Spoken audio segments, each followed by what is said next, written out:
Okay, let's get started. We are going to use shapes, which is an element of art, to create an artwork. So you're gonna need one piece of blank paper and something to write with. I would use your colored pencils if you have them. They should be in your educational backpack. If you don't, you can use crayons. I'm also gonna use markers, so if you wanted to choose a material that you have at home, like markers, pens, regular pencil, not colored pencil, you can use whatever you'd like. I also have some different shapes that I am going to be tracing. So I chose at least one of my shapes: circle, rectangle, and square. And then I also found some other cool shapes I'm going to try and trace. So what we're going to end up with is an artwork that looks kind of like this one. What my first graders in the spring did, who are now in second grade, is they used different kinds of lines and textures to fill them up. Today, I don't want you to worry about this. We are going to focus on what we know, which is colors, lines, and now shapes, to finish our artwork. So in order to make an artwork that looks like this, we need to practice tracing. So you may choose any color from your color pencils. I'm going to start with red. And we're gonna go with our first shape, which is going to be the circle. So I had a roll of tape and a can of soup. So I'm gonna just put that down on my paper. I'm gonna hold it down tight with one hand. Everybody say, hold it down tight. Trace it right. So what that means is I'm gonna hold whatever I'm tracing down tight, and I'm going to use my color pencil to gently, I'm not slamming the pencil down, I'm just gently tracing around, and done. Oops, I made a little mistake right there. That's all right. What you want to do is close it up, because if you don't close it, it's just a line. It's not a shape. In order for it to be a shape, you need to close that line. I'm actually going to go ahead and with my tape, I'm going to draw one more circle. I'm going to hold it down tight, trace it right. Okay. Oh, here's an example. So because there's a space right here, if I don't close that, it's just like I drew a line. It's not really a shape. But once I close it up, then it becomes a shape. Okay, I traced my circles. Now I'm going to trace, I also found this is shaped like a square. It's the same on all four sides.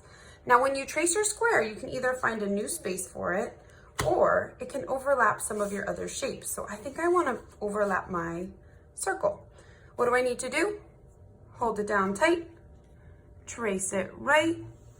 The slower you go, the better your tracing will be. And if you make a mistake, no big deal. You can always just create your own shapes, and I'll show you what that means. Oh, there's my square. Ooh, and now it split my circle into two pieces. Okay, so that was my square. Because I'm going to use my crayons today, I thought, oh, maybe I'll trace this pencil box, because it is also shaped like a rectangle. So we did our circle, our square, and now we're going to do our rectangle. Hold it down tight, trace it right. Oh, I forgot to switch my pencil all this time. Maybe I'll switch my pencil for the next one.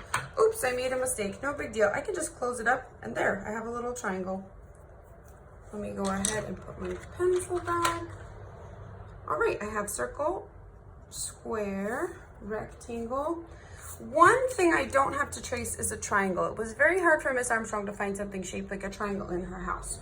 So what I'm gonna do is show you how to make a triangle with a ruler. So you'll need a ruler and something to write with. All you need to do is make 1, 2, 3 dots. Once you make your dots, you're gonna use the straight part of your ruler to connect the dots. So I wanna make sure that the ruler, if it's not touching both dots, it doesn't work. So I gotta make sure it's touching both of my dots, and I'm going to draw a line from one dot to the other. 1. Now I'm gonna draw a line from this dot to this dot. I'm gonna use my ruler. I'm gonna hold it down tight, trace it right. And now I need to close up my triangle from here to here. So I'm gonna draw a line from this dot to this dot. So how many dots did I draw? 3, that's right. And how many sides does a triangle have? 1, 2, 3. Okay, and your triangle will look different whether you put your dots close or far away. So if I put this dot way far away from these two dots, watch what happens. Gonna hold down my ruler nice and tight so it doesn't slide away. This dot and this dot. And then if I connect this dot, you can make different kinds of triangles. That triangle is very tall and this triangle is a little bit more flat. Okay, and now one more cool thing I wanted to show you is I actually found this magnet on my refrigerator that is shaped like a hexagon. Our hexagon is right here. So that has 1, 2, 3, 4, 5, 6 sides. So you might not have something like that, but I'm gonna trace this just so that we have one more thing. If you find something around your house that's shaped like a hexagon or maybe some of the other shapes you see here, you can try drawing those. So what I'm gonna do now that I traced all the shapes I do have in my house, I'm gonna see if there's some other shapes I wanted to add to my artwork. So I think I wanna try this crescent moon. I'm gonna try it in yellow because I feel like sometimes the moon looks a little yellow. I'm going to look at the shape. There's 2 dots, so maybe I'll even draw 2 dots. And then it looks like there's a little C and a big C. So I'm gonna go little C, big C. Oh, it's not perfect, but it's pretty good. Okay. All right, moving on. I'm gonna try and draw the oval. So it looks like someone took a circle and squashed it. That's what an oval looks like. So I'm gonna try my best. Oh, my paper slip sliding. Well, it's not perfect, but I like it. I'm gonna try another small oval. All right. Ooh, next we have a heart. I'm gonna use my light red to make a heart. So a heart is kind of like it's almost like a C with a tail and a backward C with a tail. Let me just try it. So I'm gonna start here and I'm gonna go like this. And then I'm gonna go, oh, one side's way bigger than the other. That is totally okay. I'm gonna try it again.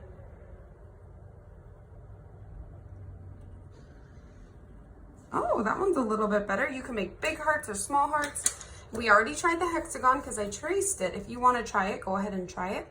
And then now I have the diamond.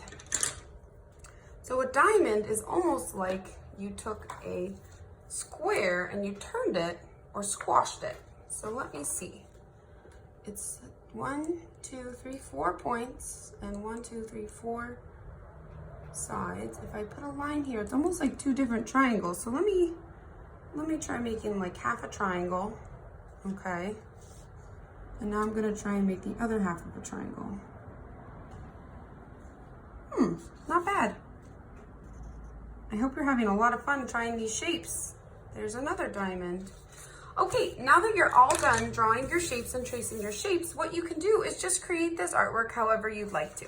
So when we did this in the spring, we used different kinds of textures. If you're in kindergarten, you might not know what we're talking about because we didn't talk about texture yet, but I know that you know some of these lines. So there's a castle line.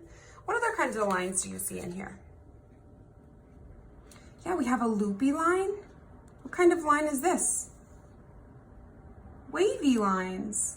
What about these blue lines? What are those? Zigzag lines. These are spirals. We have thick and thin lines. We have some more castle lines. What else? Ooh, some more wavy lines, some dotted lines. So you can use some of those lines. I'll also post our types of lines page again in case you want to use these. And you can use any colors you'd like in your artwork. What I ask that you do is practice staying in the line. So I'm going to show you an example. I want to color this part of my heart orange. I'm only going to color this half orange because there's a purple line through my heart, which means maybe I should switch my color. So I'm going to practice drawing in the line. Oops, I went outside. That's okay. I'm going to stay strong. Remember, we're just practicing. We are not perfect. We are trying our best. Okay. Next, I'm going to draw this part of my hexagon because this circle kind of cuts it off and this rectangle cuts it off. But this part, I'm going to make blue. I think in the next part, I'm going to try and be brave and I'm going to make some lines right here. So I think I'm going to use my marker and I'm going to make some dotted lines. Now you do not have to copy Miss Armstrong. You can come up with your own lines in your artwork. All I want you to do is practice your colors and lines. We've already done a lot of work tracing and practicing and finding shapes. So now it's where it's time for us to just relax and use what we know to make our artwork beautiful. Maybe I'll try another kind of line in this part of my hexagon. Maybe I'll try some wavy lines.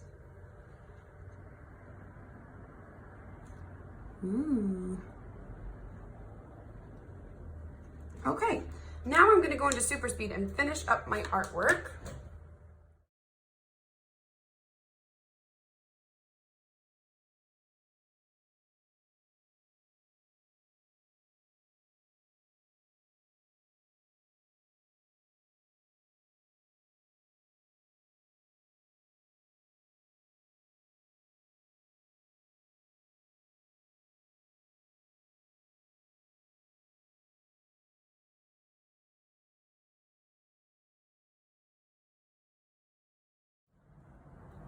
Okay, so once you're done, you should have all of your spaces filled with either a color or a different kind of line.